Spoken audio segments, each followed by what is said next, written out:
라이든 딜라이트 6월 1일 말씀 묵상 시작하겠습니다.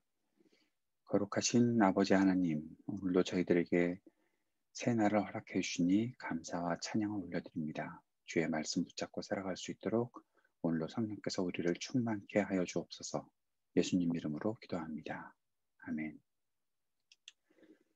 오늘은 잠언 17장 1절에서 14절까지의 말씀 같이 읽고 묵상하겠습니다.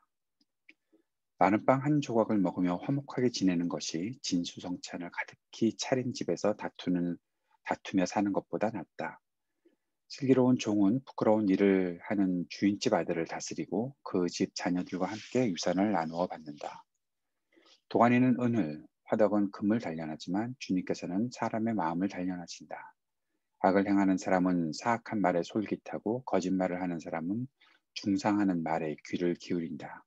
가난한 사람을 조롱하는 것은 그를 지으신 분을 모욕하는 것이다. 남의 재앙을 기뻐하는 사람은 형벌을 면하지 못한다. 손자는 노인의 면류관이요 어버이는 자식의 영광이다. 거만한 말이 미련한 사람에게는 안 어울린다. 하물며 거짓말이 통치자에게 어울리겠느냐. 뇌물을 쓰는 사람의 눈에는 뇌물이 요술방망이처럼 보인다. 어디에 쓰든 안 되는 일이 없다. 허물을 덮어주면 사랑을 받고 허물을 거듭 말하면 친구를 갈라놓는다. 미련한 사람은 100번 매질하는 것보다 슬기로운 사람을 한 번 징계하는 것이 더 효과가 있다. 반역만을 꾀하는 악한 사람은 마침내 잔인한 사신의 방문을 받는다. 어리석은 일을 하는 사람은 미련한 사람을 만났느니 차라리 새끼 빼앗긴 암곰을 만나라. 악으로 선을 갚으면 그의 집에서 재앙이 떠나지 않는다. 다툼의 시작은 두개에서 물이 새어나오는 것과 같으니 싸움은 일어나기 전에 그만두어라. 아멘. 오늘도 지혜에 대한 말씀을 계속 보게 됩니다. 지혜로운 사람은 부유하게 사는 것, 자신이 어떠한 부나 힘을, 권력을 누리는 것보다 평화롭게 사는 것이 더 가치 있다는 것을 알고 삽니다. 그래서 재물에 많고 적음의 마음을 맡기지 않고 사람과의 관계에 초점을 맞추어 살게 되는 것이죠. 그것이 중요하다는 것을 기억하는 사람, 사람과의 관계가 중요하다는 것을 기억하는 사람이 지혜로운 사람이다라는 것입니다. 내가 조금 적게 먹더라도 화목하게 지내는 것이 훨씬 좋다. 진수성찬 가득히 먹고 배부를지라도 사람들과 다투며 사는 것은 좋은 일이 아니다라는 사실을 안다는 것이죠. 또한 지혜로운 사람은 자신의 자리에서 해야 할 일에 최선을 다합니다. 옳은 일에 대해서는 당당하고 겸손하게 감당하는 사람, 그래서 주인에게 인정을 받는 사람, 주인이 유익을 얻을 수 있게 하는 사람, 그 사람이 지혜로운 사람이다라는 것이죠. 2절에 보면 주인집 아들을 다스린다. 부끄러운 일을 하는 주인집 아들을 다스린다. 내 주인집 아들이니까 뭐 마음대로 살게 내버려 두지. 그렇게 하는 것이 아니라 내가 할 수 있는 일이 있다면 주인의 유익을 위해서 또 좋은 관계를 위해서 잘못된 일을 하는 그 아들일지라도 음, 그것에 대해서 해야 할 말을 하고 바로 잡아주는 일을 한다라는 것입니다. 그래서 귀히 여김을 받게 되는 것이죠. 또한 주님은 사람의 마음을 단련하신다라고 말씀하고 있습니다. 마음이 단련된다는 것은 쉽게 세상의 일에, 세상의 말에 귀를 기울이지 않고 또한 사람을 무시하지 않고 조롱하지 않는 사람이 되는 것을 말합니다. 마음이 왜 중요한가 하면 그 마음에 드는 생각들을 가지고 사람들을 판단하기도 하고 사람들과 함께 일을 해나가기 때문에 그런 것이죠.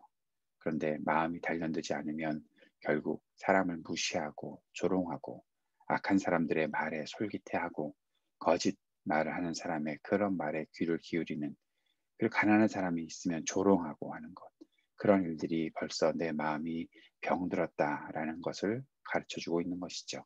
남의 재앙을 기뻐하는 사람, 그런 사람들은 결국 마음이 병이 난 사람이다라는 것입니다. 그래서 주님께서는 사람의 마음을 단련시키신다라고 말하는 것이죠. 마음을 단련한 사람은 분별력이 있는 사람이다라고도 볼 수가 있습니다. 분별력이라는 것은 자신의 유익이나 생존에만 마음을 쓰는 것이 아니라 사람을 살리고 귀하게 여기는 능력들, 그 길을 선택하고 그 길로 걸어가는 것을 말하는 것이겠죠. 6절에 보면 손자는 노인의 면류관이다. 어버이는 자식의 영광이다. 라고 말하고 있습니다. 노인들이 손자 덕에 자랑스러워하고 자식은 부모를 통해서 영광을 얻는다라는 거죠.